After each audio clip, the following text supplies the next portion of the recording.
बात middle east की। Middle east में जंग लगातार भड़की हुई नजर आ रही है। ईरान में इजराइल और अमेरिका लगातार तबाही मचा रहे हैं। ईरान भी अमेरिका इजराइल पर लगातार जवाबी हमले कर रहा है। अमेरिका ने ईरान से बिना शर्त सरेंडर करने के लिए कह दिया है और मिडिल ईस्ट में बची तबाही से बाकी के देश हैरान हैं, स्तब्ध हैं, क्योंकि हमले तो उन तक भी जा रहे हैं। हमलों से ईरान और इजराइल दोनों देशों को बहुत बड़ा नुकसान हुआ है और अब तक कई लोग मारे जा चुके हैं। मुस्लिम देश इन दिनों एक दूसरे के दुश्मन बने हुए नजर आ रहे हैं। अब सवाल ये खड़ा होता है कि ऐसी स्थिति में आखिरकार ये मुस्लिम भाईचारा कहां गया? क्या ये लड़ाई फिर से एक बार शिया सुन्नी वाली हो गई है? मिडिल ईस्ट में सदियों पुरानी लड़ाई क्या अब खुली जंग में तब्दील हो गई है और अरब दुनिया इसका सबसे बड़ा शिकार बन रही है। ईरान के शिया विस्तारवाद और सऊदी अरब के नेतृत्व वाले सुन्नी ब्लॉक के बीच प्रॉक्सी वॉर ने यमन, सीरिया, इराक, लेबनान को तबाह कर दिया है। अब इससे पहले आगे बढ़े, आपको शिया और सुन्नी की लड़ाई समझा देते हैं। बात सबसे पहले हम करते हैं 1979 ईरान के इस्लामिक क्रांति ने शिया विस्तारवाद को जन्म दिया। इस्लामिक क्रांति के बाद सुन्नी देशों में डर फैलना शुरू हो गया और 1980 से 88 का जो वर्ष रहा उसमें ईरान और इराक के बीच में युद्ध हो गया। सुन्नी ने शिया पर हमला किया, रासायनिक हथियारों के दौरान इस्तेमाल तक किया। 3 साल के बाद 1991 में खाड़ी युद्ध के बाद इराक में शिया विद्रोह युद्ध के समय हजारों शियाओं को मार दिया। 2003 और 11 का जो वक्त आता है उसमें अमेरिका ने इराक पर हमला किया। शिया और सुन्नी के बीच में झड़प की खबरें एक बार फिर से आ गई और पाकिस्तान से तो आए दिन ऐसी खबरें आते रहती है, आपको याद भी होगा। कभी किसी मस्जिद को उड़ा दिया, कभी किसी व्यक्ति को गोली मार दी और ये लड़ाई सिर्फ और सिर्फ शिया सुन्नी की होती है। 2011 का साल आता है, शिया और सुन्नी में सीरियाई गृह युद्ध शुरू हो जाता है। ईरान हिजबुल्लाह ने असद का साथ दिया, सऊदी अरब ने तुर्की विद्रोहियों का साथ दे दिया। 2011 में बहरीन में शिया बहुमत का विद्रोह देखने को मिला। सऊदी सेना ने शिया विद्रोह को दबा दिया। सऊदी अरब क्योंकि सुन्नी बहुल राष्ट्र है। उसके बाद आता है साल 2014 से 17 का। इराक और सीरिया में आईएसआईएस का प्रभाव देखने को मिलता है। सुन्नी ने सीरिया में शियाओं का नरसंहार किया और आईएसआईएस के हमले में लाखों लोग मार दिए गए। तो ये तो पूरा इतिहास था, लेकिन अब जो मिडिल ईस्ट में आग भड़की हुई है उसके बाद एक बार फिर से इन्हीं सवालों को जन्म मिलने शुरू हो गए हैं। आगे बढ़ूं उसके पहले आपको एक रिपोर्ट दिखाऊं।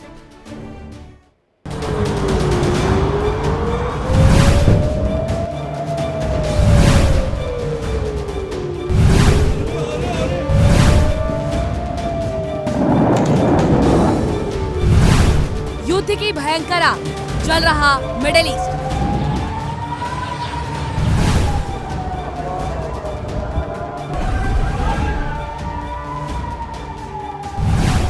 आमने सामने शिया सुन्नी, अब अंतिम घड़ी।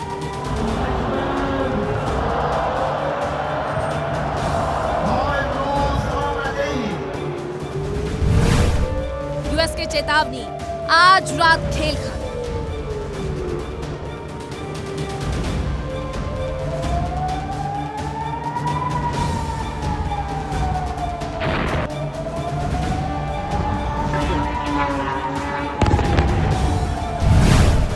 के मैदान में कहा गया मुस्लिम भाईचारा।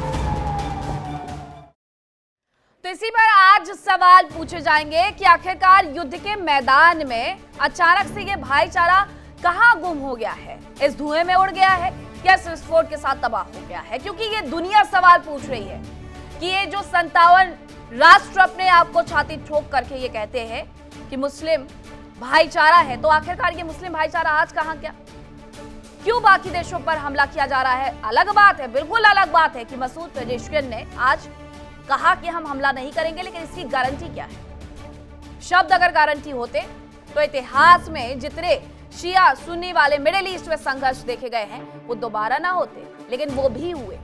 अब इसी पर करेंगे चर्चा। कौन कौन से मेहमान मेरे साथ जुड़ रहे हैं आपको परिचय करवाती हूँ। मेरे साथ जुड़ रहे हैं doctor H S Rawat, Hindu धर्मगुरु है, विक्रम गोस्वामी राष्ट्रीय प्रवक्ता है विश्व हिंदू महासंघ के, फाजिल अहमद है मुस्लिम स्कॉलर है, इमरान खोकर मुस्लिम स्कॉलर है, मौलाना असलम रिजवी ईरान मामलों की जानकार है, वो भी थोड़ी देर बाद मेरे साथ जुड़ेंगे।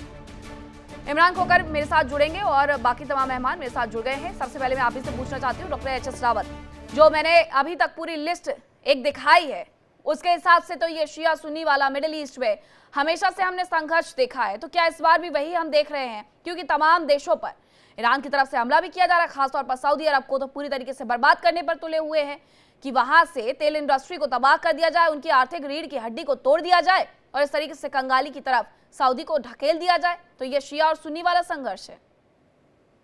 मीनाक्षी जी, इतिहास के अंदर जब आप कहते हैं ना, बोए पेड़ बबूल का आम कहां से होए, यानी जब शुरुआत ही इस प्रकार की 1440 वर्ष पहले इस्लाम के अंदर दो गुट एक दूसरे के खून के प्यासे बने हुए हैं, वो कभी भी एक साथ रह नहीं सकते।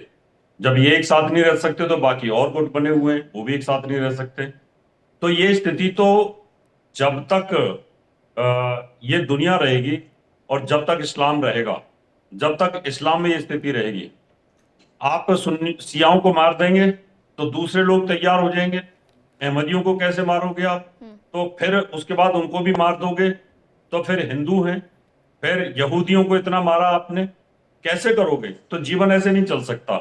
जब तक इनको अपने धर्म के अंदर चेंज नहीं कर रहे होंगे, जब तक भाईचारे की बात नहीं लानी होगी, जब तक इसको चेंज नहीं करेंगे, जब तक ये स्थिति बनी रहेगी। और ये इतनी खतरनाक स्थिति है विश्व शांति के लिए कि आज विश्व जो है आग के और बारूद के ढेर पर बैठा हुआ है, और वो सिर्फ इस्लाम के कारण है। अगर आप देखें, पहली स्थिति को देखें तो आज से, तब से आपने जो स्टोरी बताई है, जब से इतिहास बताया, लेकिन आज की स्थिति, हिंदुस्तान के अंदर भी चैन से ना रह पाए, हिंदुस्तान के भी 3-4 टुकड़े हो गए। और आज हिंदुस्तान के अंदर भी ये स्थिति पैदा कर रखी है कि आप कोई भी अगर किसी को फ्रीडम ऑफ स्पीच है, उसका आप गर्दन काट दो, उसका तरसन से जुदा कर दो इस्लाम के नाम पर। और अगर आप बोलो कि इंशाअल्लाह कि अफजल गुरु के बारे में बोलो, आप देश के टुकड़े के बारे में बोलो, तो वो फ्रीडम ऑफ स्पीच में काउंट होता है। और अगर कोई इस्लाम के बारे में बोले तो वो फ्रीडम ऑफ स्पीच नहीं है। और वो भी वही बोल रहा है व्यक्ति कि जो उसकी इस्लाम की किताबों में लिखा हुआ है। ऐसा तो इसलिए इनका युद्ध कभी खत्म नहीं देखते हैं डॉक्टर एच एस रावत, हाल फिलहाल में जो हम स्थिति देखते हैं, कहीं ऐसा तो नहीं है कि इसका फायदा सीधे सीधे इजराइल और अमेरिका की तरफ से उठाया जा रहा है कि आपके बीच में जो गैप है उसे और ज्यादा खाई में हम तब्दील कर देंगे? देखिए, खाइयां तो बढ़ेंगी और ये बढ़ चुकी हैं, आगे तक के लिए बढ़ चुकी हैं। आज चाहे ईरान को आप खत्म कर देंगे, कमजोर कर देंगे, लेकिन ईरान इनको छोड़ने वाला है नहीं। ईरान की जो स्थिति है और उसकी जो ग्रह चाल है वो नहीं छोड़ेगा इनको, वो आगे भी नहीं छोड़ने वाला है। ठीक है, फाजिल अहमद जी, लड़ेगा। फाजिल अहमद जी, ऐसा है क्या ये जो खाइयां हैं वो और भी ज्यादा गहरी होती जा रही है इस युद्ध के साथ? अनम्यूट करिएगा प्लीज। खाइयां किसके बीच में ये तो बता दीजिए। नहीं, सवाल बहुत सीधा था, शिया वर्सेस सुन्नी, उसी का तो जवाब दे रहे थे। नहीं हो रहा है, आप ही के चैनल पे हो रहा है। अच्छा, फिर कैसे आ गया? सुन्नी देश है, सुनिए। हाँ। फिलिस्तीन सुन्नी देश है। हाँ। मस्जिद अक्सा के लिए ईरान अपने को मिटाने को तैयार है, और फिलिस्तीन के बेगुनाह मुसलमान, जो सुन्नी मुसलमान 74,000 मारे गए, उनका बदला कौन ले रहा है? शिया मुस्लिम देश। कौन मदद कर रहा है फिलिस्तीन की? हूती मदद कर रहे हैं जो शिया हैं, हिजबुल्लाह जो शिया हैं, ईरान जो शिया हैं। तो पूरी सुन्नियों की लड़ाई तो शिया लड़ रहा है। और जब अयतुल्लाह अली खामनेई साहब, हम तो नहीं कहते कि वो शहीद हुए हैं, अभी वो हमारे बीच में है, जिंदा है, लेकिन जब ये खबर आई, तमाम सुन्नी मस्जिदों में पूरे देश के, शिया सुन्नी तो छोड़ ही दीजिए, हिंदू भी रोए, सभी लोगों ने आंसू बहाया, उनके शख्सियत को सलाम किया। आज वो हमारे बीच में, अमेरिका के हिसाब से नहीं, हमारे हिसाब से अभी अलाइव है, जिंदा है और हमारे बीच में है। तो शिया सुन्नी की लड़ाई तो ये पहली बार आपके मुंह से सुन रहे हैं हम। कभी पूरे दुनिया के अंदर कोई इस बात, क्या बेकार की बातें करते हो? कभी तो ढंग की बात कर लिया करो फाजिल भाई, कभी ढंग की बात कर लिया करो, कभी इतिहास के पन्नों के हिसाब से भी बात कर लिया करो। आप पढ़े लिखे एडवोकेट हैं, आप क्यों इस प्रकार की बातें करते हैं जिनका कोई सिर ना होता ना पैर होता है? आप एक दूसरे के खून के प्यासे हैं, शिया सुन्नी एक दूसरे के खून के प्यासे हैं। अगर शिया सुन्नियों की मदद करते हैं तो फिर आज क्यों आपने अमेरिका को अपने बेस दे रखे हैं वहां पर सुन्नी देशों ने? क्यों नहीं आज सपोर्ट करते आप ईरान की? जब ईरान अगर सुन्नियों की सपोर्ट कर रहा है शिया होकर के, तो फिर आप लोगों को भी तो करना चाहिए ना। इसका मतलब आपके अंदर गद्दारी है। आप जो खून है आपका वो ठीक नहीं है, इसका मतलब आपसे ज्यादा अच्छे शिया हैं। फिर आपकी आपकी मदद वो कर रहे हैं फिलिस्तीन के अंदर, लेकिन आप उनके लिए अमेरिका को बेच दे रहे हैं, यहाँ से मारो इसको। है तो कभी कम से कम ऐतिहासिक बात कर लिया करो। आप एक पढ़े लिखे, पूरी दुनिया का मुसलमान, सुनिए रावत आपकी साहब, मैं बहुत इज्जत करता हूँ, कम से कम ऐसी बात तो किया करो जो लोग बोले हाँ भाई फाजिल भाई ने आज एक बात अच्छी करी है। आप हमेशा उल्टी बात क्यों करते हो? जो इतिहास आज बच्चों को इतिहास पता है इस बात का कि भैया आज ईरान के दुश्मन सऊदी अरब बने हुए हैं, सारे के सारे जितने भी हैं सब लोगों ने आपने बेच दे रखे हैं। किस लिए बेच दे रखे हैं? वहां पर क्यों अमेरिका को बेच दे रखे हैं? क्यों? ईरान की वजह से। मैं बोलूं मीनाक्षी जी? बोलिए मैं बोलूं अब? बोलिए। नहीं, इनको और थोड़ा बोल ले तो फिर एक ही बारे में बोलेंगे। नहीं आप बोल लीजिए। नहीं आप बेस जो बोलिए। दे रखा है ना रावत साहब, जो बेस दे रखा है इजराइल के डर से दे रखा है। वो यहूदी देश इजराइल के डर से बेस दे रखा है। अमेरिका इजराइल से डरवा करके वो बेस लिया कि आप हमारी मदद करेंगे। और आज भी सुन लीजिए, हमला किसी सुन्नी देश पे नहीं हो रहा है, हमला हो रहा है किस पर? हमला हो रहा है अमेरिका बेस पर। सुन्नी देश पर मत सोचिए, वो अमेरिकन बेस पे हमला हो रहा है, अमेरिकन बेस पर हमला हो रहा है। और सारे सुन्नी, सुन लीजिए, सुन्नी दो तरह के हैं। एक जो बादशाह है वो अमेरिकी परस्त है, वो एपस्टीन फाइल वाला है। सुनिए, जो एपस्टीन फाइल वाले हैं उनकी अलग जात है, और जो नॉन एपस्टीन है, जो अल्लाह को मानने वाले हैं। फाजिल अहमद जी, आप हमेशा आज तक ये कहते रहे कि हिंदुओं में ये होता है वो होता है, आज आप ऐसा कैसे कह रहे हैं कि सुन्नी दो प्रकार के होते हैं, शिया एक प्रकार के होते हैं? अच्छा मुझे ये बता दीजिए कि ये जो आरामको पर वहां पर जो हमला हो रहा है सऊदी अरब में, वो क्या बेस बने हुए हैं वहां पर अमेरिका के अंदर? किसी शिया सुन्नी में ऐसा नहीं है कि उसका छुआ पानी न पिए, उसको अछूत कर दें, उसको नीच समझे, उसको घोड़ा पर चढ़ के शादी न करने दें। अच्छा। वो वेद कुरान पढ़ ले तो उसकी वो जबान पाकिस्तान में अभी जो हमला हुआ था एक मस्जिद के भीतर, वो क्यों हुआ था? वो प्रेम दिखाने के लिए हुआ था। रावत साहब बैठे हैं, ये दलित का छुआ पानी नहीं पिएंगे। अच्छा। ये उनको अपने दरवाजे पे चढ़ने नहीं देंगे। अरे कैसी इनके सामने वो चप्पल पहन के नहीं जा सकता। ऐसा दुनिया के किसी कौम में नहीं होता। पूरे वर्ल्ड में, दुनिया में ऐसा किसी कौम में नहीं होता। कैसी बातें कर रहे हैं फाजिल अहमद जी, कैसी बातें कर रहे हैं? सुनिए फाजिल भाई, अभी तो आजकल तो सब जगह पाइपलाइन डल गई है पानी की। विवाह शादियों में पानी जो है ना, जिनको अछूत बोल रहे हो ना, वो पानी भर के लेके आते हैं, और पूरा ब्राह्मण और पूरा सवर्ण समाज उन्हीं का पानी पीता था। और आपको बता दूं, जब पूरे पश्चिमी उत्तर प्रदेश में सबसे ज्यादा गन्ना पैदा होता है और गन्ने का गुड़ बनता है, वही अछूत गुड़ को बनाते थे सबसे ज्यादा। और सबसे ज्यादा जो विवाह शादियों में पूरी सब्जी रोटी खाना बनता था, वही अछूत। तो आप मुंह से पैदा हुए हैं, इसलिए आप श्रेष्ठ हैं। आप मुंह से पैदा हुए, चलिए अब इसलिए आप टॉपिक पर वापस आ जाइए। पैर से पैदा हुआ है, इसलिए वो निकृष्ट है। अरे फाजिल अहमद जी, आरामको पर जो हमला हो रहा है वो क्यों हो रहा है? किस पर? टॉपिक पर आइए। तेल कंपनी, रिफाइनरी, वहां पर हमला जो हो रहा है वो क्यों हो रहा है? देखिए, इब्राहिम लिंकन जहाज आज डूब गया, बहुत मुबारक हो आपको। इब्राहिम लिंकन जहाज आज डूब गया, ईरानियों को मुबारक हो। मैं आपके चैनल के माध्यम से पूरी दुनिया के लोगों को, ईरान को शाबाशी दे रहा हूँ, ईरान को शाबाशी दे रहा हूँ, रूस को, चाइना को शाबाशी दे रहा हूँ कि जहाज डूब गया। जिस तरह से ईरान मार रहा है ना, ये तकलीफ है इनको।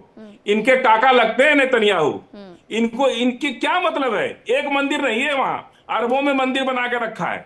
हमारे देश के 4 बाहर बंदरगाह दिया था, अपनी जमीन फलस्तीन के लिए आप रोना रोते हो? आपका क्या मतलब है? आप फलस्तीन और गाजा के लिए रोना रोते हो? आप क्यों मोमबत्ती जलाते हो जब वहां पर हमला होता है? हम तो इंसानियत की बात करते हैं। जब इजराइल के अंदर 1500 लोगों को, निर्दोषों को मार दिया हमास ने, उस समय तो आपको रोना नहीं आया? उस समय रोना नहीं आया आपको? उस समय क्या हो गया था आपको? उस समय इंसानियत छोटा सा मंदिर भी नहीं है, और अरबों ने मंदिर बना के रखा अपने देश में कि हमारे भारतीय हिंदू भाई आते हैं तो वो अपनी पूजा पाठ करें। लेकिन एक भी इजराइल के अंदर मंदिर नहीं है, और वो गाय का मांस खुलेआम खाते हैं। अब भारत ही उनको एक्सपोर्ट कर रहा है। इतना करीबी दोस्ती हो गई इनकी आज इजराइल से। जो इजराइल हमारे देश में नफरत फैलाने काम किया, ज्ञान माफी मस्जिद में 2 यहूदियों को पुलिस ने अरेस्ट किया क्योंकि वो अंदर का वीडियोग्राफी कर रहे थे। फाजिल अहमद जी, क्यों मुझे बार बार आपको स्टेशन पर लेकर के आना पड़ता है? आप हमेशा बेपटरी रहते हैं। मैंने आपसे पूछा आरामको में क्यों हो रहा है यह हमला, आप कहां तक पहुंच गए, अरे उसके सापेक्ष में बहुत सारे तर्क दिए जा सकते हैं। आप मुझे बस उतना बता दीजिए, बाकी और मेहमानों का भी रुख कर लूं मैं। ये हमको लिख के भिजवा दिया कीजिए, हम हाँ। वही पढ़ दिया करेंगे। अच्छा, ठीक है, आपकी जो आपको क्यों आप अच्छा पढ़ के नहीं लगे ना, बैठते? वो लिख के आप दीजिए। पढ़ के नहीं बैठते फाजिल अहमद जी, गुस्सा मत होइए ना आप। मैं आपसे सवाल पूछ रही हूँ, आप समझा करिए कि 3 और लोग भी तो इंतजार कर रहे हैं कि फाजिल अहमद जी का पूरा हो जाए तो वो हमारी तरफ भी आए, मीनाक्षी हमसे भी सवाल पूछ लें। तो मैं इसीलिए आपसे रिक्वेस्ट कर रही हूँ, गुस्सा या नाराजगी की कोई वजह नहीं है, मैं आपसे पूछ रही हूँ अगर ये सवाल उठ रहे हैं किसी के जहन में तो जवाब साहब आप ही दे सकते हैं, आप ही मुस्लिम स्कॉलर हैं, बाकियों के ज्ञान को तो आप वैसे भी परखेंगे नहीं, समझेंगे नहीं। तो पूरी दुनिया को फिर ये बताइए कि अगर ईरान हमला कर रहा है, ये पूरी दुनिया जानती है कि शुरुआत में सबसे पहले जो हमला किया गया था वो यूएस नेवल बेस पर किया गया, उसके बाद दूतावास पर किया गया, उसके बाद तीसरी लेवल पर आगे बढ़ते हुए जो अमेरिका की प्रॉपर्टीज हैं उनको निशाना बनाया गया। लेकिन इन सब के बीच में हमने कुछ तस्वीरें देखी थी बहरीन से आते हुए कि 5 सितारा होटल पर हमला किया गया। आबू धाबी के निकट, जो आबू धाबी में जो बुर्ज खलीफा है, बुर्ज खलीफा के निकट एक ड्रोन घूमते हुए नजर आता है, बुर्ज खलीफा की लाइटें बुझा दी जाती है, एहतियाती तौर पर उसे खाली करवा लिया जाता है। फाजिल अहमद जी रुक जाइए, सुन लीजिए, दुबई में जब ये सब कुछ होता है उसके बाद हम तस्वीरें देखते हैं कि आरामको रिफाइनरी को वहां पर सबसे ज्यादा अटैक होते हैं, उसको कई बार उसके टर्मिनल्स को बंद करना पड़ता है। सऊदी अरब भी पूरी तरीके से लग गया है कि इसको किसी तरीके से रोका जा सके। तो ये सब कुछ क्यों हुआ, मैं आपसे बस इतना पूछ रही हूँ। आप मुस्लिम स्कॉलर के तौर पर मेरे साथ बैठे हैं, आप वो चीज समझा दीजिए ना। देखिए, पूरे अरब को गुलाम बनाए, एक जहनी गुलामी होती है, एक गुलामी हाथ में हथकड़ी लगा के होती है, एक जहनी गुलाम बना के रखा है। तेल अरब का, दौलत अरब की मालिक अमेरिका रहेगा। यही गुलामी को तोड़ने के लिए आयतुल्लाह अली खामनेई साहब ने एक कोशिश की कि अमेरिका से मिडिल ईस्ट को खत्म कर दिया जाए। आज वो कोशिश कामयाब होती नजर आ रही है। अरबों की गुलामी को तोड़ने के लिए आयतुल्लाह अली खामनेई साहब ने कसम खाई थी और वो आज कसम पूरी हो रही है। आज वो होते हमारे बीच में तो कितना खुश होते कि आज जिस तरह से इब्राहिम लिंकन जहाज डूबा है और डूब गया है, आज दुनिया देख रही है कि ईरान की ताकत क्या है।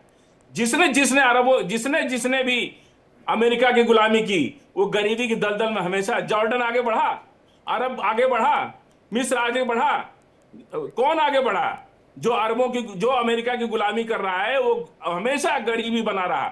लेकिन जो लोग भी सर उठा के अमेरिका के खिलाफ किए, आज वर्ल्ड की सबसे नंबर 1 ताकत कौन है? ईरान है। सबसे नंबर 1 इकोनॉमी किसके पास है? ईरान के पास है। इतने सैंक्शन के बावजूद भी आज सबसे ज्यादा बेहतरीन इकोनॉमी बना के रखा है ईरान ने। इतने हथियार पे इन्वेस्टमेंट करने के बाद, इतनी लड़ाइयां लड़ने के बाद, हाँ, अगर वहाँ की दूसरा कोई करेंसी, होता ना, वहाँ की जो करेंसी है वो एक, अगर आप देंगे रियाल तो उसके बाद उसमें कितने ज्यादा आपको पैसे मिलेंगे, कितने 13 लाख 14 लाख $1 की कीमत। और पहली बात, आपने ये जो झूठी खबर दी है वो मैं अपने दर्शकों को बता दूं कि अब्राहम लिंकन पर हमले की खबरें आई थी, लेकिन अब्राहम लिंकन डूब गया है, ये पूरी तरीके से फॉल्स खबरें बताई जा रही है। अब जरा इमरान खोखर जी को मैं शामिल कर लेती हूँ। इमरान खोखर जी, इस पूरे मुद्दे पर हम पहले भी चर्चा कर चुके हैं। आपने बताया था, समझाया था कि किस तरीके से कुछ ऐसे देश है जो ये मान करके बैठ गए हैं कि अमेरिका ही उनका सब कुछ है, और ईरान ने उस बात से इनकार कर दिया। ईरान को लेकर के उसे किसी ने कोसा नहीं है। हर व्यक्ति को, हर देश को अधिकार होता है कि उस पर हमले होंगे तो वो बराबर से जवाबी कार्रवाई करेगा। ईरान बहुत अच्छा कर रहा है, ठीक है, लेकिन इन सब के बीच में ये आरामको पर जब हमले हो जाते हैं, दुबई में जब हमले हो जाते हैं, बहरीन में जब हमले हो जाते हैं होटल पे, इसलिए ये सवाल भी खड़े हो जाते हैं। बोलिए। देखिए मैडम, मैं आपको इसको एग्जाम्पल से समझाना चाहता हूँ कि जब मेरा भाई अगर दुश्मन का साथी बन जाएगा, है तो मेरा भाई, अब उसको समझाने के लिए कि तू दुश्मन का साथ मत दे, हमें 2-4 चपत लगानी पड़ती है समझाने के लिए कि देख तू दुश्मन का साथ मत दे वरना नुकसान उठाएगा। तो आरामको पे हमला हो, चाहे वो फेयरमाउंट होटल पे हो या किसी दूसरी जगह पर हो, वो एक सांकेतिक हमले थे कि आप दुश्मन को अपनी जमीन ना दीजिए हमारे यहाँ हमला करने के लिए। इसके बावजूद भी मैडम हम यहाँ पर बात कर रहे हैं, डिप्लोमेटिक पॉलिटिक्स की बात करेंगे, इंटरनेशनल पॉलिटिक्स की बात करेंगे, ये सब तो एक जनरल चीज हो गई। आज ईरानी ऑफिशियल्स की तरफ से एक स्टेटमेंट आया गया है कि अब हम हमारे किसी भी नेबर कंट्री के ऊपर मैंने वो शुरुआत में बताई थी। हाँ जी मैं पूरी कर देता हूं मैडम। तो अब ये मसला क्लियर हो गया कि अब अगर आप अपने मेरे दुश्मन को अपनी जमीन देंगे, बेच देंगे, तो आपको परेशानी उठानी है। मसला क्या हुआ मैडम कि ये जो लग रहा था कि ईरान एक अमेरिका को लगा और अमेरिका को जबरदस्ती नेतन्याहू ने उलझा दिया डोनाल्ड ट्रंप को, जो कि अपनी लोकल और डोमेस्टिक पॉलिटिक्स के अंदर कि चाइल्ड रेपिस्ट होने का मामला झेल रहे हैं, करप्शन का मामला झेल रहे हैं, इवन नेतन्याहू झेल रहे हैं। देखिए हुआ क्या है, गाजा जो चला पिछले 2-2.5-3 साल के अंदर, नेतन्याहू को पता था जिस दिन ये वॉर खत्म होगा उस दिन मेरी कुर्सी चली जाएगी। इतने करप्शन के चार्जेस नेतन्याहू पे इजराइल के अंदर लग रहे थे। 3 बार वहां चुनाव हुए, किसी को बहुमत नहीं मिला। ठीक इसी तरीके की कंडीशन आज अमेरिका की बनी हुई है।